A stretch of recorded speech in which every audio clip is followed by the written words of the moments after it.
معاه دول الثلاثه بارامترز اللي عنده. ريزيستنس اسمها ار باي، كارنت سورس جي ام في بي اي، ريزيستنس ار نوت. طيب اي حاجه بعد كده هتتوصل عليه هبدا اوصلها ايه؟ عليه. يبقى البيزك بتاعي هم مين؟ الثلاثه برانشز دول. تمام؟ تمام. عاوزين نعرف بقى القيم ايه بتاعتها عشان نعرف نريد اي مساله محتاجه نحل الدي سي الاول.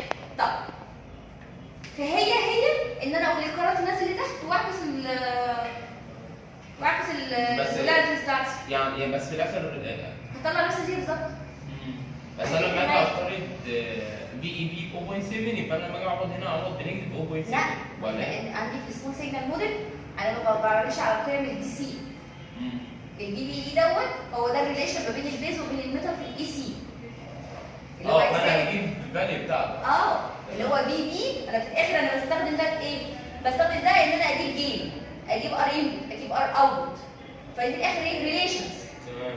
مش الاكزاكت الدي سي بتاعي انا بستخدمه عشان اجيب دول.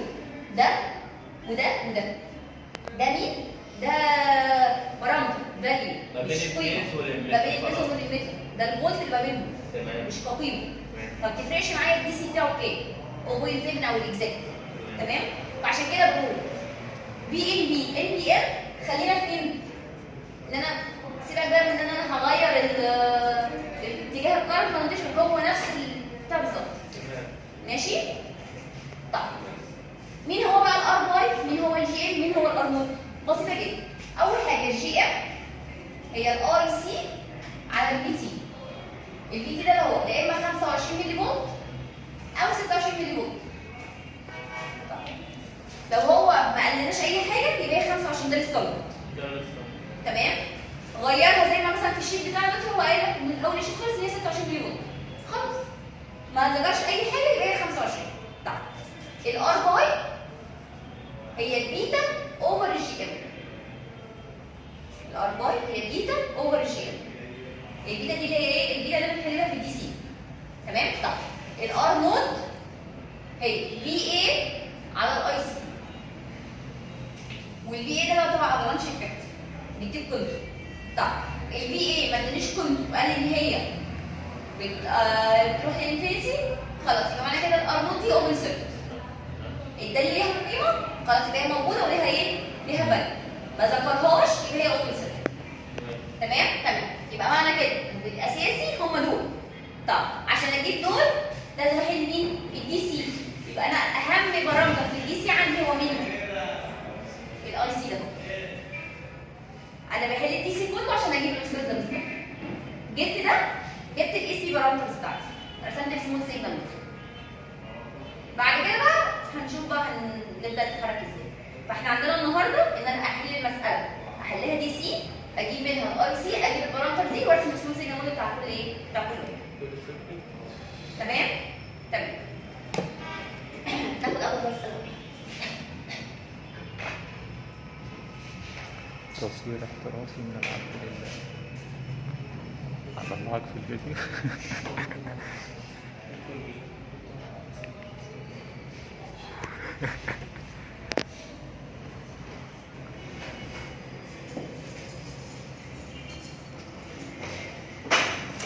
ادانا دوت ده بي ان بي وقال لنا مدينا الاي اس ومدينا البيتا ومدينا البي انفينيتي. عاوز الكيو بوينتس ان انا عاوز احل دي سي، وبعد كده طالب مني كونستراكت اسمه سيجنال موديل ان انا احسب البارامتر بتاعته وارسمها.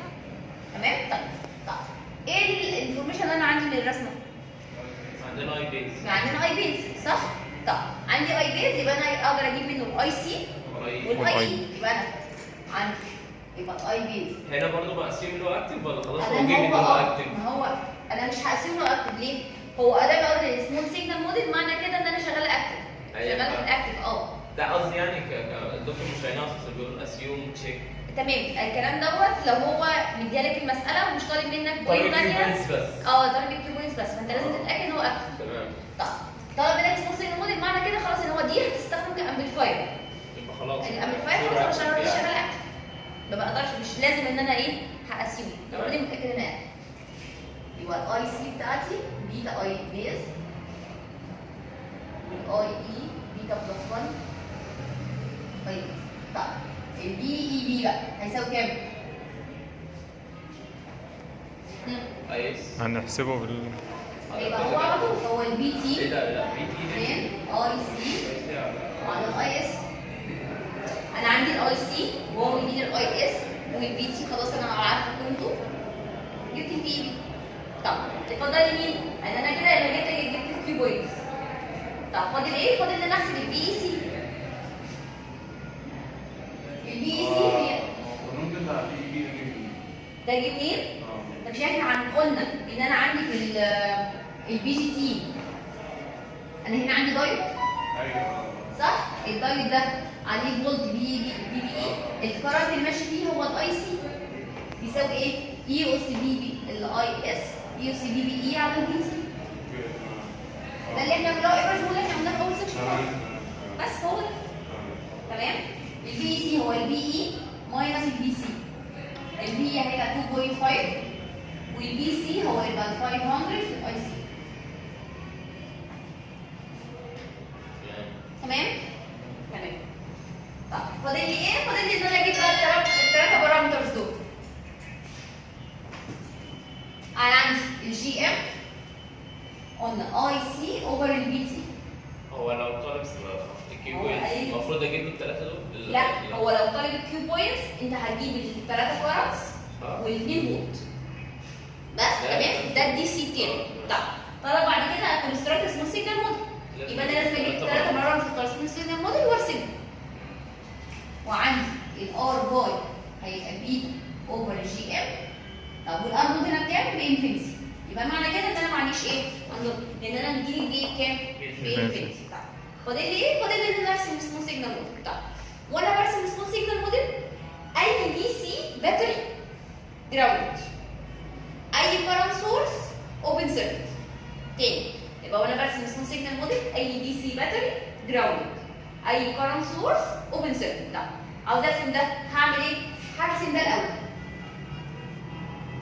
اللي هو الاساسي بتاعي الاول، وبعد كده اي حاجه متوصله عليه هبدا اوصل. طب فالاساسي ايه؟ ادي الفيس ادي الكوليكتور وادي الامبيدر. هنا عندي ار باي ادي البي باي بتاعي، هنا كارنت سورس جي ام بي باي. طب عندي ار نود؟ لا انا عندي ار نود بيفنت، يبقى انا ما عنديش ار نود. ده البيزك. طب نيجي بقى نشوف اي حاجه واصله. الاميتر عندي هيبقى واصل بايه؟ بالجراوند عشان عندي باتري. طب الكوليكتور في ريزيستنس للجراوند. طب الكوليكتور هاخد هنا اهو ريزيستنس للجراوند. طب البيز في كارنت سورس يبقى هو اوبن سيركت، يبقى خلاص البيز هو ايه؟ اوبن سيركت زي ما هو. يبقى انا رسمت مين؟ اسمه سيجنال. يبقى الاساسي انا هرسم البي جي تي نفسه، وبعد كده اي حاجه واصله هبدا كل رجل اللي هو اشوف هو واصل ليه واحطها. تمام؟ فيها مشكله؟ مش فاهم اوبن سيركت البرانش ده مش موجود اصلا؟ مش موجود ان هو بعد كده معناه ايه؟ الفكره كلها ايه؟ الكارنت ده بيقول لك الاي بيز بيكون كذا. طب لما هاجي اشغله كامبليفاير انا هشيل ده واحط مكانه الفي انبوت. فاللي هو معنى كده ان انا الفي انبوت بتاعي هيتحط عند البيز. هو لو في ار نود هتبقى بارلل معاها ولا سيريس معاها؟ لو في ار نود هتبقى بارلل معاها ولا سيريس معاها؟ لو دي واصله للجراوند هيبقى الاثنين دول بارل مع بعض. بس زي ما هناخد بعد كده مش شرط الاميتر يبقى واصل للجراوند. الاميتر ممكن يبقى فيه ريزيستنس للجراوند، فالار نود هيبقى بين الكوليكتور والاميتر. تمام. تمام؟ الكوليكتور بقى واصل ريزيستنس للجراوند دي على حسب كان الاميتر جراوند خلاص يبقى الاثنين ريزيستنس بارل. الاميتر مش جراوند لا دي حاجه ودي حاجه، وفي الاخر الاثنين واصلين بالكوليكتور، لكن دي ليها طرف الاميتر ودي ليها طرف جراوند. تمام. ممكن بس نقول الرسم كده ازاي؟ تاني انا رسمت ده الاول. البي جي الاول عباره عن ايه؟ بيز كوليكتور اميتر، ما بين البيز والاميتر في الارباي. ما بين الكوليكتور والاميتر عندي كارنت سورس جي ام بي باي، وبين ار نود بانفينيتي يبقى انا ما عنديش ار نود. طب بعد كده هوصل بقى اي حاجه واصله عليه. الاميتر واصل بباتري، فقلنا الباتري تبقى جراوند يعني انا لو باتري بحطها جراوند على طول، وكارنت سورس اوبن سيركت لان دول دي سي فاليو. انا هنا برسم على الاي سي كارنت سورس اوبن سيركت، يبقى البيز اوبن سيركت. الكوليكتور واصل بريزيستنس 500 للجراوند. خلاص ادي 500 للجراوند. تمام؟ باي بنكتب في اي بي صح؟ الفي باي او الفي بي اي هي الاثنين صح. يعني عاوز تستخدم الاكسبريشن ده، يعني انت عاوز تقول ان هي كده هي بنكتب الفاليو اللي انا جايبها دي. لا، الفي باي ده احنا قلنا ده الاكسبريشن ما بين دول. ايوه ما بين بيس والاميتر. ماشي، ده الدي سي فاليو بتاعتها. وانا مش دي هعوض بيها ولا إيه؟ لا، دي اه ده ترم عشان لما استخدم بعد كده اجيب الجين يقدر يوصلني ما بين الاوتبوت للانبوت. يعني زي في ما باي هناخد المره دي الجايه. لا، الفي باي دي ده اكسبريشن. ليه؟ انا ما ينفعش اجيب من النقطه دي للنقطه دي دايركت. مفيش حاجه توصلهم دايركت. فبجيب ايه؟ بجيب من النقطه الفي اوتبوت دي، مثلا انا عندي الفي اوتبوت الفي ام ده، بقول ان الفي اوتبوت ريتد من مين؟ جي ام في باي في الريزستنس بتاعته. صح؟ طب مين هو الفي باي؟ هو الفي باي ده هو الفولت اللي هنا. تمام. هو مجرد ترم بيخليني اقدر اكونكت الاوتبوت بالانبوت. طب قيمه الترم ده كدي سي هو القيمه دي. زي ما الفي اوتبوت لو انا مثلا واخده الاوتبوت هنا، او انا واخده الاوتبوت هنا اهو. طب الاوتبوت ده المفروض ده ساين ويف لها دي سي فاليو ولها اي سي فاليو. الدي سي فاليو بتاعتها هي مين؟ الفي سي. دي الدي سي فاليو بتاعتها. الاي سي فاليو اللي هو الفي انبوت في الجين بتاع الامبليفاير اللي انا بطلعه من هنا. تمام. اللي هو يعني دي بتطلع لي الاي سي فاليو. الدي سي لما رقمهم الاثنين مع بعض ايوه اللي هنا ده بيطلع لي الدي سي فاليو. في الاخر لما اجي اقول له الفي اوتبوت ايه هو اللي انا هرسمه، هقول له ان الفي اوتبوت بتاعي هو الفي دي سي بلس اللي هو الفي انبوت في الجين ده اللي هو الاي سي فاليو بتاعتي. تمام؟ فانا ده انا خاصه بالاي سي بس، وبالتالي الفي باي ده دي مش قيمه، ده مجرد ترم بيخليني اقدر اوصل الدنيا سهله لبعض. ماشي؟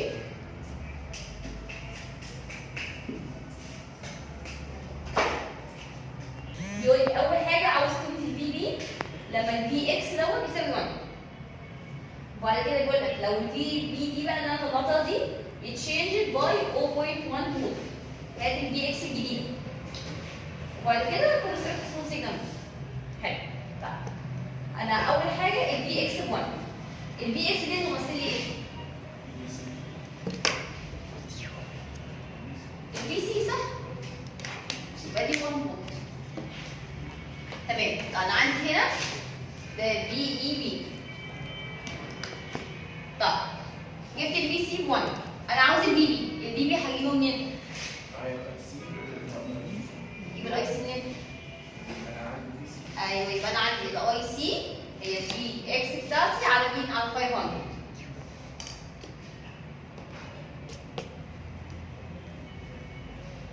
ما دام جبت الاي سي يبقى اقدر اجيب مين؟ البي بي اللي هو البي تي لينث اي سي اوفر الاي اس هيطلع 1.72. مش مهندس الكلام الاول انا لازم اجيب البي سي واقول ان هي اكبر من 1.2 عشان هي اوريدي هو مديني البي سي لا البي تي سي ماشي. طب ما هي بدل ما اعمل تشيك في الاخر. لا، ما هي اوريدي واضحه ان عندي البي اي 2.5 والبي سي 1 هي 2. يبقى 1.5. مش لازم أسيب لا هو ممكن يديني طب جبنا البي اي بي خلاص. انا البي اي بي دوت هو البي اي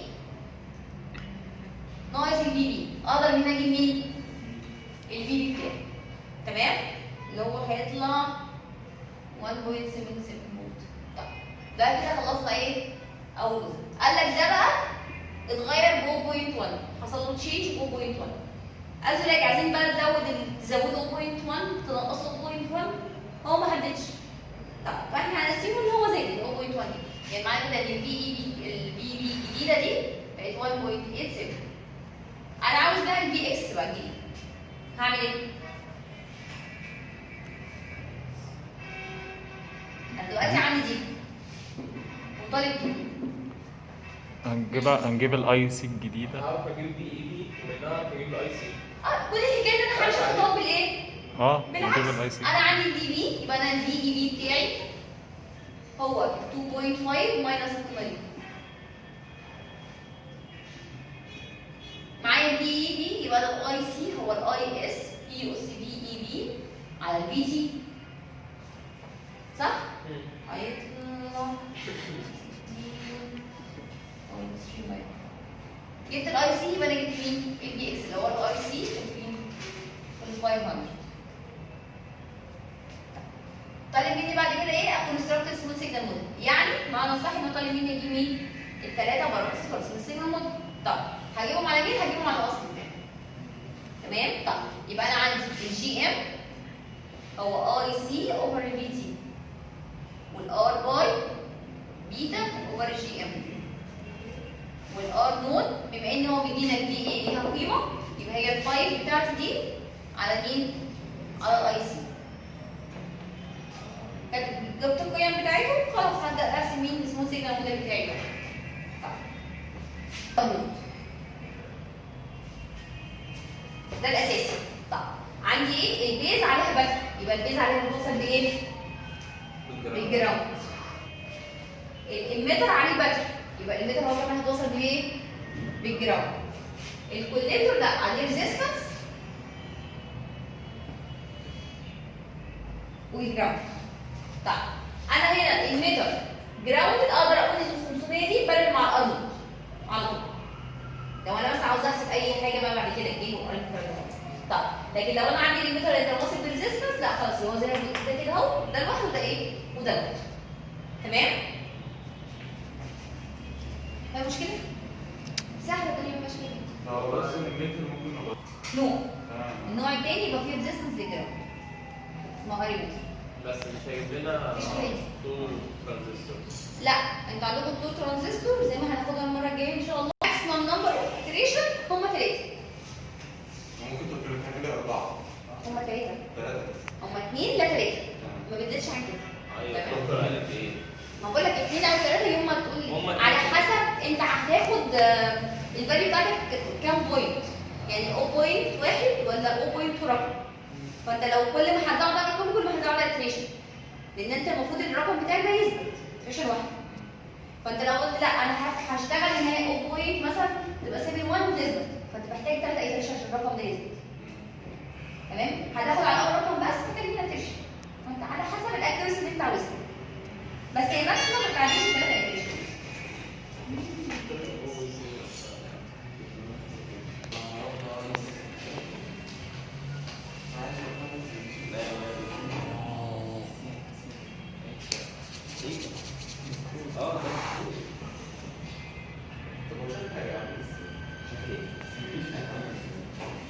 ماشي بس انت معاك كده يعني فاهمه لا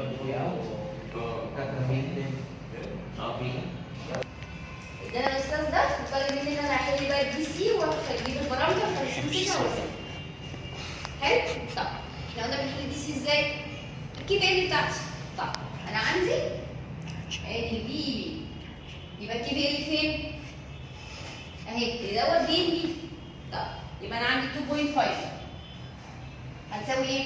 هتساوي الفي بي بلس الار بي في الاي بيز. حلو؟ تمام؟ طب مين هو بقى الفي بي دوت؟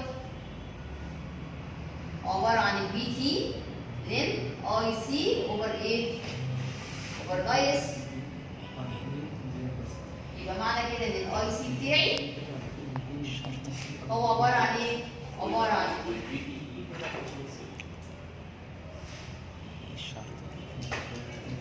شرطتين. طب يبقى دي اول ايكويشن ولا دي ايكويشن الثانيه؟ طب هنحلها ازاي بقى؟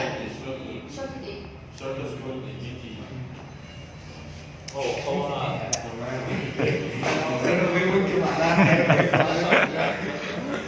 هنحل ازاي بقى؟ ليه حضرتك قلت هنا iteration مع ان هنا كان نفس ايوه هنا كان عندي هنا في اول واحده كان عندي القيمه بتاعت البي بي. يعني لا هو احنا ما جبناش على طول. ايوه احنا كان عندي الاي سي. يعني انا حضرتك لازم يبقى نشوف في الاي سي عندنا، لكن هنا كان مستحيل انا نجيب هنا الاي سي. انا هنا عندي ده قانون وده قانون. فبالتالي ملف الامتحان مثلا تبقى قصادي، ممكن اكون انا مش عارف اجيب الاي سي قصاد الاتريشن، في حين لا ممكن في طريقه اجيب منها الاي سي. تمام بس انت الكلام هنا هو كان لما يجي لي يقول لي الفولت ده فانا الاي سي قدرت اجيبه خلاص ما عملتش اتريشن. من هنا ممكن اجيب الاي سي ازاي؟ مش اي سي ايكوال بي في اي تي كده بقى عندك تو ايكويشنز تو انون. يعني انت فين اي بي؟ ما الاي بي مش هو الاي بي مش عندي. ايوه كده غير اي تمام. طب ما هي دي تو ايكويشن في تو انونز. ما كده مش محتاج iteration. دي طب عندي ادي اول ايكويشن في البي اي بي والاي سي، والايكويشن الثانيه في اي بي والاي سي. طب فانا اول ايتريشن هقول ان البي اي بي بتاعي 0.7. حلو؟ طب هحطها فين؟ هحطها في الايكويشن اللينير دي. فهعوض بيها في 1. هطلع منها قيمه الاي سي. تمام؟ هاخد الاي سي ده اعوض بيه في 2. اطلع منها قيمه البي اي بي. وبعدين هقارن دي بال 0.6. مش هتساويها من اول iteration. فهعمل ايه؟ هعيد ده الكلام ده تاني. هاخد البي الiteration الثانيه البي اي بي داش اللي هي اعوض بيها في اول ايكويشن باللينير. طلع منها الاي سي الجديده اللي اعوض بيها في الايكويشن الثانيه. طلع منها البي اي بي دبل وقارن دي بدي. لو انت واحد 0.1 لو واحد درجه رقم واحد بعد الدوت تقريبا بتساوي من 3 iteration. عاوز اكيرسي اكتر ياخد رقمين يبقى انت هتعمل ايتريشن تاني ماكسيمم 3 ايتريشن. سبت دي سوت دي خلاص بقى دي قيمه البي اي بي ودي قيمه مين؟ الاي سي. مش محتاجه اي حاجه ما فيهاش اي حاجه خالص. تمام؟ جبت البي اي بي وجبت الاي سي. خلاص من الاي سي هقدر اجيب بقى ايه؟ الاي بيز والاي متر. فاضل لي مين؟ فاضل لي البي اي سي او البي اي ماينس البي سي. يعني 2.5 ماينس ال 4K في الاي سي. تمام؟ جبت البي سي. طب هيطلع الاي سي هيطلع 0.48 ملي امبير او البي اي بي 0.67 فولت. الجي ام هيبقى الاي سي اوفر البي تي الار باي بيتا اوفر الجي ام. وبين وبين البي الانفينيتي يبقى انا ما عنديش ايه؟ ار نوت. هقول له الار نوت بانفينيتي. فاضل ايه؟ فاضل ان انا عاوز ارسم السمول سيجنال موديل بتاعي. نيجي نرسم بقى السمول سيجنال وبعد كده نوصل الحاجه بتاعتي ادي الاساسي بتاعي.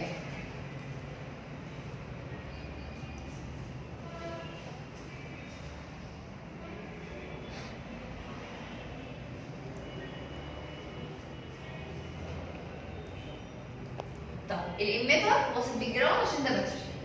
البيز فيه ريزيستنس وبعد كده جراوند للارض. الكوليكتور واصل بار سي وبعد كده جراوند. ده مشكله؟ الدي سي سهله مش حاجه، حتى بالايترين الدي سي ما فيهوش اي مشاكل. وبرسم السمول سيجنال بعد كده. تمام؟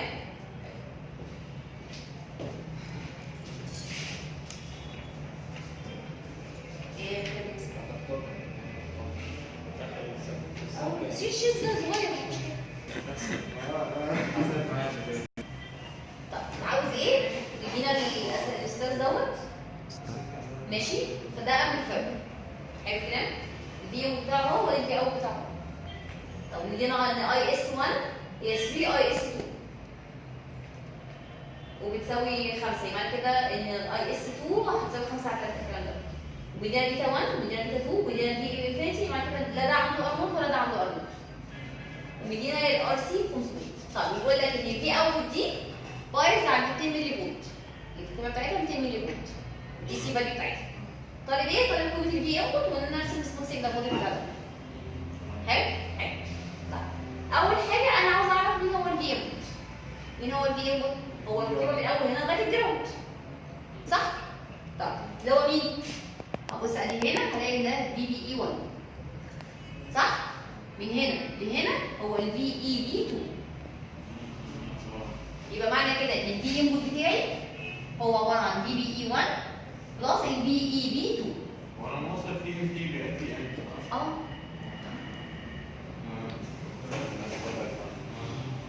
تمام؟ طب ده بيساوي ايه؟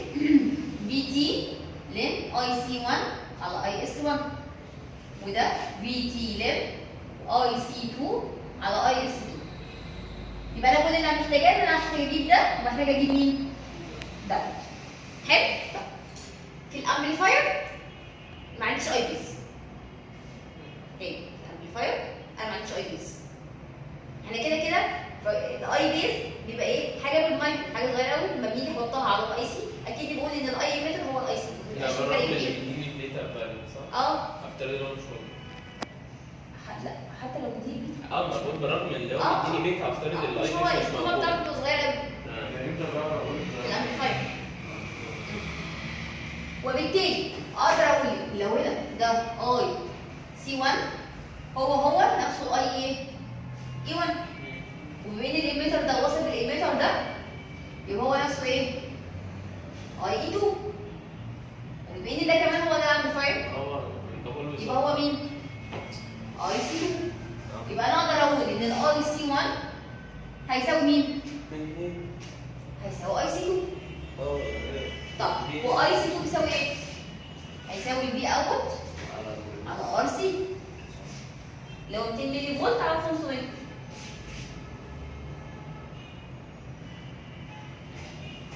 يبقى انا جبت قيمه مين؟ جبت الكوميت ده وجبت الكوميت ده. طب انا عندي اي اس 1 اهي، اي اس 2 هقسمها على 3. تمام؟ يبقى انا جبت كوميت مين؟ كوميت البي او. هي مشكله مثلا؟ كده خلصنا الدي سي بتاعها. طيب فاضل ايه؟ اسمه سيجنال مود. خلاص انا جي ام 1 هتساوي جي ام 2. ليه؟ لان هي قلنا هي الاي سي على البي تي. وبما ان انا عندي اي سي 1 بيساوي اي سي 2 يبقى 2 جي ام بتساوي ايه؟ هيساوي 1. لكن الار باي لا، ار باي 1 بتساوي بيتا 1 اوفر جي ام 1. ار باي 2 هتساوي بيتا 2 اوفر جي ام 2. عشان كده هو كان مدينا البيتا عشان اجيب الار باي. طب عندي ار نود 1 تساوي ار نود 2 هتساوي انفينيتي. تمام؟ انا معلش عرفت ان هي مدينا البي اي انفينيتي. ماشي. فيها مشكله؟ يبقى انا كده جبت البارامترز بتاعتي. فاضل لي ايه؟ فاضل لي ان ارسم مين؟ ارسم سيجنال موديل. كده هرسم هرسم 2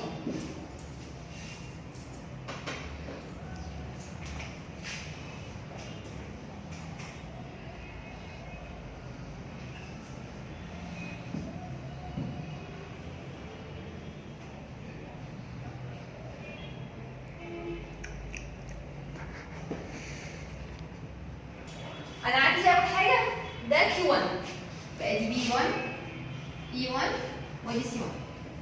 في مشكله؟ انا عندي البيز واصل بالدي انبوت، عندي الاميتر الكوليكتور واصل بالدي سي على طول، واصل بالجراوند، الاميتر بتاعه اهو. طيب نيجي بقى الناحيه الثانيه، انا عندي ترانزستور معكوس. تمام؟ فادي الاميتر مع الاميتر ادي اي 2. طيب هينزل منه ايه؟ هينزل بقى منه بيس 2